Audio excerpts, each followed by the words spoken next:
শিশু ২-৩ দিন পায়খানা না করলে আপনি কি দুশ্চিন্তায় পড়েন? কোষ্ঠকাঠিন্য শিশুদের মধ্যে খুবই সাধারণ একটি সমস্যা। কিন্তু এই কোষ্ঠকাঠিন্যকে উপেক্ষা করা হতে পারে শিশুদের জন্য বিপজ্জনক। এর সমাধান কি? চলুন জেনে নেই।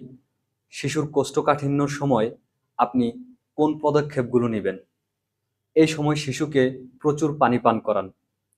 শিশুকে প্রাকৃতিক ফাইবারযুক্ত খাবারগুলো দিন, যেমন শাকসবজি, ফলমূল ও কাঁচা কলার পাউডার।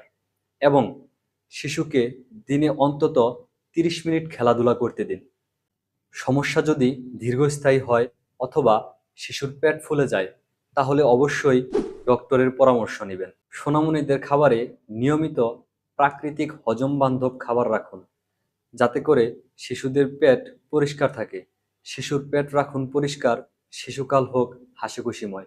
ফলো করুন এমন আরও গুরুত্বপূর্ণ ভিডিও পেতে। ধন্যবাদ। আসসালামু আলাইকুম।